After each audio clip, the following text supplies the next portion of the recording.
Como eu disse, meu nome é Bianca Gonçalves e Silva, eu sou integrante do Observatório de Violência Política contra a Mulher e vamos dar sequência aqui ao módulo de vítimas de violência política de gênero. Então, dando sequência ao que nós já estávamos falando no módulo anterior, nós temos aqui, enquanto vítima de violência política de gênero, as defensoras de direitos humanos, né? Quem são as defensoras de direitos humanos? Então, defensoras de direitos humanos, né, para a ONU, é toda mulher que atua na promoção ou proteção dos direitos humanos e toda pessoa que defende os direitos humanos das mulheres ou trabalha pela igualdade de gênero. Qualquer pessoa que defenda essa pauta feminina e trabalhe por direitos humanos específicos da pauta de gênero são consideradas defensoras de direitos humanos. Elas podem fazer parte, né, de movimentos sociais, podem ser autônomos, participar de grupos de organizações da sociedade civil, como o Observatório, mas essas pessoas, né, nós que integramos o Observatório de Violência Política contra a Mulher, também, assim como todas as outras defensoras de direitos humanos, também podemos ser vítimas de violência política de gênero. E os casos, infelizmente, têm crescido muito em relação também às defensoras de direitos humanos, né? Nós temos aí essa notícia. Na ONU, o Brasil diz que investiga com rigor as ameaças a defensores de direitos humanos e que tem compromisso com eleições livres. Nessa oportunidade, nós também vimos, nessa mesma reunião da ONU, que as mulheres foram as maiores vítimas também nessa categoria de defensoras de direitos humanos. Também as defensoras de direitos humanos podem ser vítima de violência política de gênero. Tal como as pré-candidatas, por exemplo, nós não temos específico na lei a possibilidade, né, da defensoras de direitos humanos serem abarcadas pelo artigo 326B, né, do Código Eleitoral, que é o específico da violência política de gênero. Porém, o artigo 359P do Código Penal, que veio com a Lei 14.197, né, que diz sobre os crimes contra o Estado Democrático de Direito, trouxe o dispositivo que trata da violência política de forma geral, né, e ele resguarda, né, ele protege também qualquer violência política em razão do gênero, raça, cor, etnia. Então, as defensoras de direitos humanos são abarcadas por esse outro dispositivo, né? Esse dispositivo que está lá no Código Penal e não no Código Eleitoral. O Código Eleitoral trata das candidatas e mandatárias. Qualquer outra vítima que não seja candidata ou mandatária, né, a norma de proteção vai ser o Código Penal a partir do dispositivo que foi inserido pela Lei 14.197. E aqui nós temos um exemplo muito recente no Brasil de uma tragédia, né, que aconteceu muito recentemente. Não sei quando vocês vão estar assistindo esse vídeo, mas nós estamos gravando ele em 2023.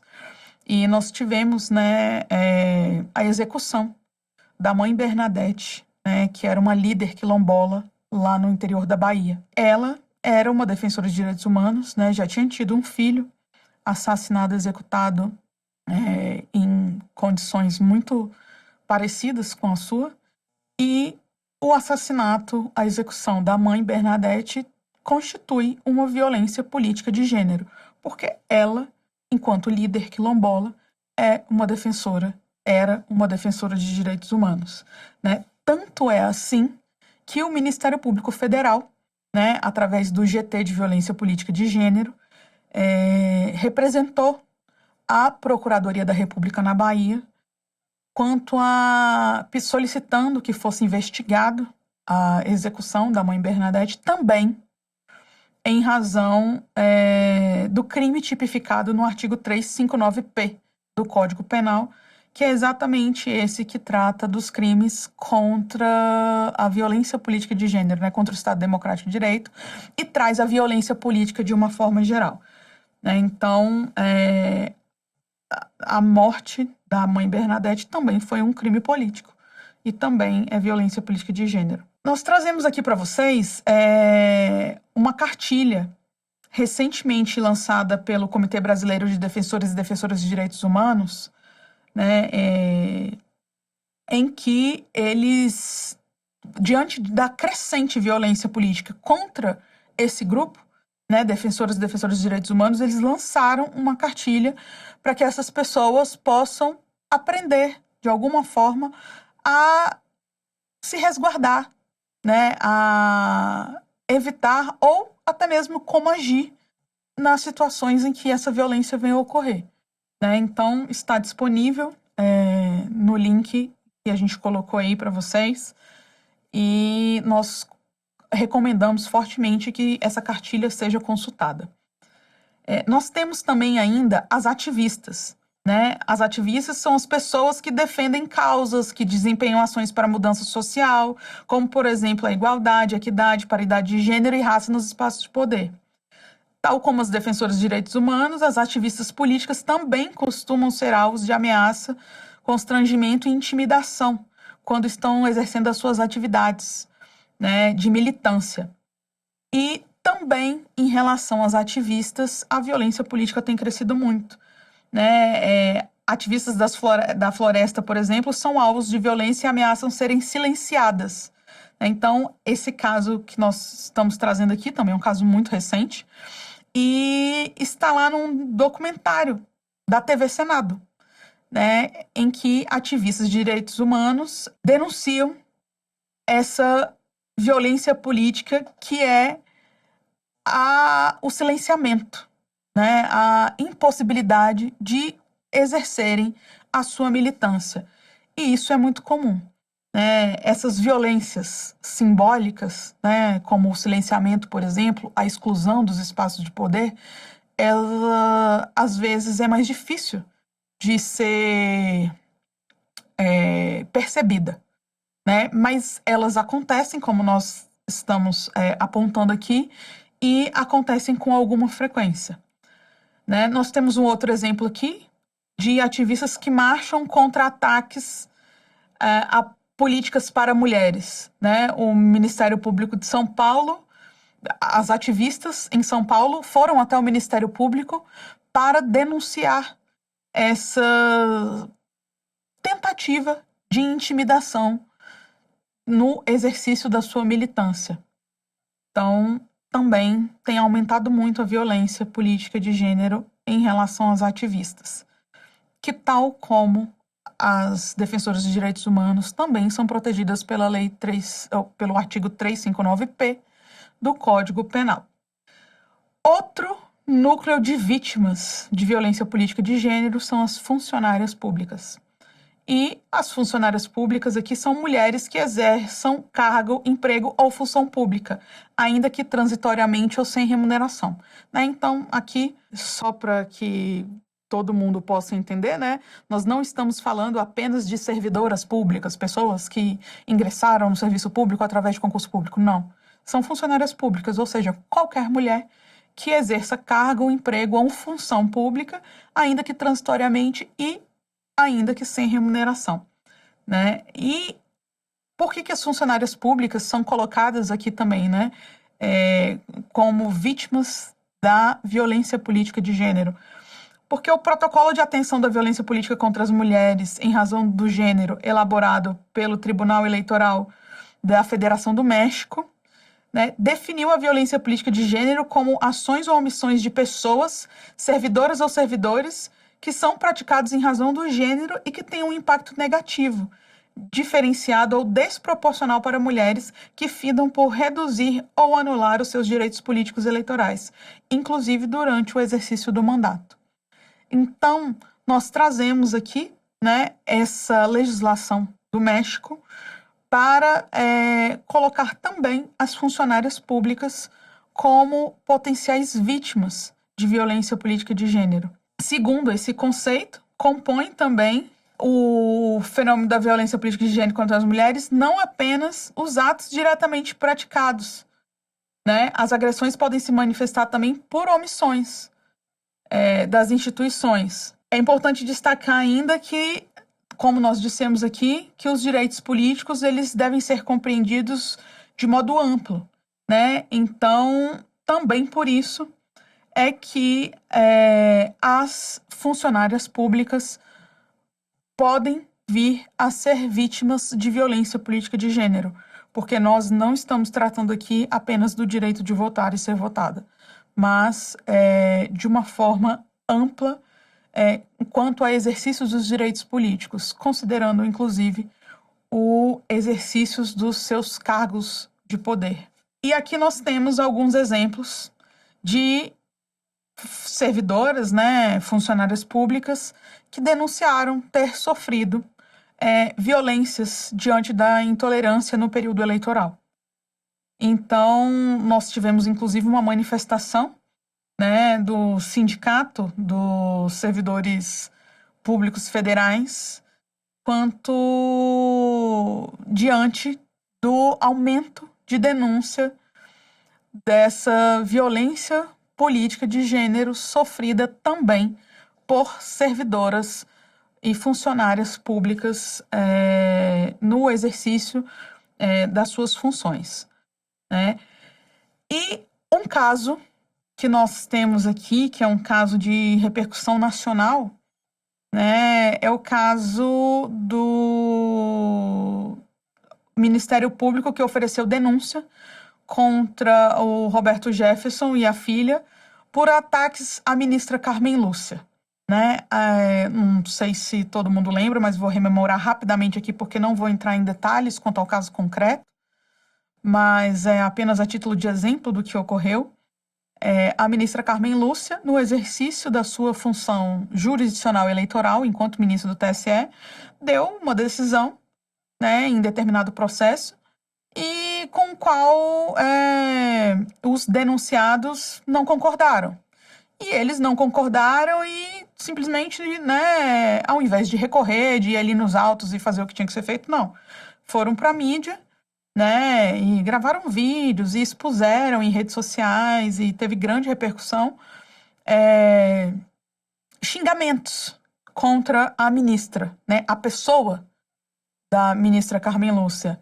E o Ministério Público denunciou essas duas pessoas pelo crime de injúria, né? Então, recentemente, inclusive, saiu uma sentença, mas o Ministério Público recorreu dessa sentença porque entende que, mesmo a ministra não tendo se manifestado expressamente, porque ela, né, não compareceu aos autos, mas é uma ação penal pública, o Ministério Público entende que a investigação e que a sanção e que a criminalização, a penalização tem que ocorrer.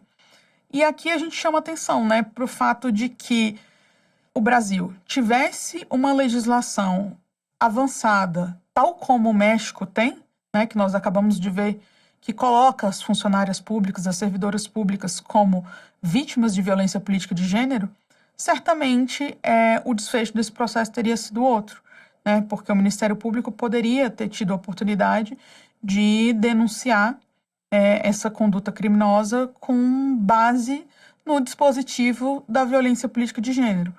Porém, né, no direito brasileiro, né, na legislação brasileira, ainda a violência política de gênero está ali restrita a situações de candidatas ou mandatárias, né? E para que fosse o caso da aplicação do artigo 359-P, seria necessário que a conduta tivesse sido praticada com violência, né? E como foram xingamentos, impropérios feitos ali em redes sociais, etc.,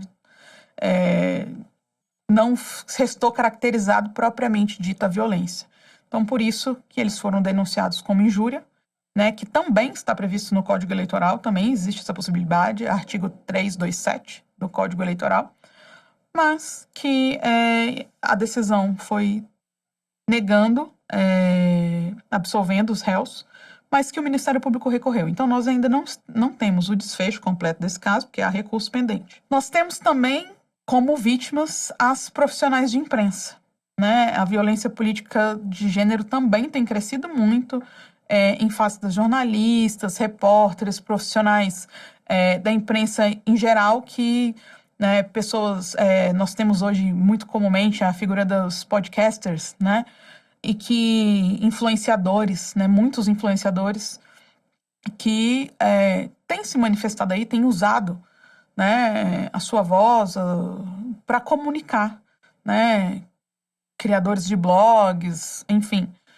E essas pessoas também, essas mulheres também têm sido vítimas de violência política de gênero. São vítimas, grandes vítimas em potencial. Nós temos aqui, por exemplo, uma notícia que dá conta de que de 2019 a 2022, 759 jornalistas foram atacados durante as eleições. Desse total, nós temos aqui que, no recorte de gênero, 29% dos ataques foram contra jornalistas mulheres. Né? Então, aqui nessa notícia, nós temos a clara dimensão de que as mulheres jornalistas também vêm sofrendo esse silenciamento, esse ataque, essa ameaça, enquanto continuam ali na tentativa do exercício das suas atividades de informação. Uma outra notícia que a gente traz aqui é que a eleição tem um ataque por segundo contra a imprensa nas redes e que as mulheres são o alvo principal.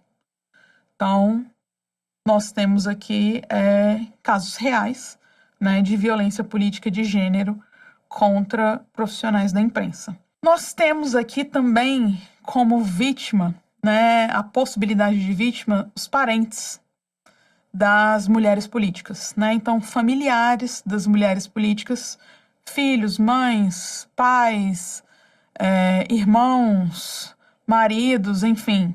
Ou até, né, família não tão próxima, mas, enfim, tios, primos. Nós temos, com alguma frequência, a ameaça a esse grupo também, né? É muito comum que, para atingir a candidata ou a mandatária, essa violência não seja dirigida propriamente a essas figuras, né, candidatas e mandatárias, mas sim à sua família. Nós temos casos, por exemplo, de deputadas federais que já denunciaram violência, ameaças que, né, seus maridos, filhos tenham sofrido. Nós temos também aí a possibilidade de ameaças de tentativa de estupro, inclusive contra filhas e filhos de mandatárias ou candidatas.